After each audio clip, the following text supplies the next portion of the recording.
A Alternativa Galega de Esquerda en Europa, a Esquerda Plural, abandonamos o escano durante a intervención de Felipe VI por manifestar o noso rexeitamento a un Estado que non recoñece a realidade plurinacional, que non recoñece o dereito dos povos que conforman a realidade plurinacional do Estado español. Non recoñece nin permite que a ciudadanía galega poida decidir libremente sobre o seu futuro, sobre o seu dereito á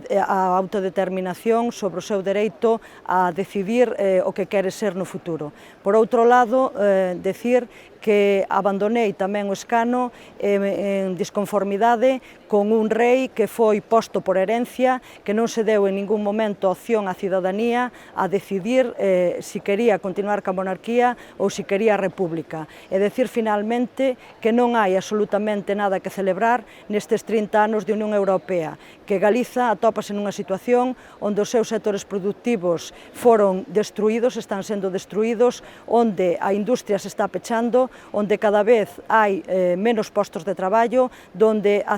xuventude ten que emigrar para procurar vida fora e onde ademais hai un retroceso grande nos dereitos humanos como a vivenda, o dereito á vivenda, o dereito á saúde, o dereito ao ensino e tamén un retroceso nos dereitos das mulleres con esa legislación que nos volve facer dependentes e, en definitiva, que non temos absolutamente nada que celebrar con esta Unión Europea da austeridade, con esta Unión Europea que está creando miseria, que está creando pobreza e que está condenando a ciudadanía e as clases populares a malvivir.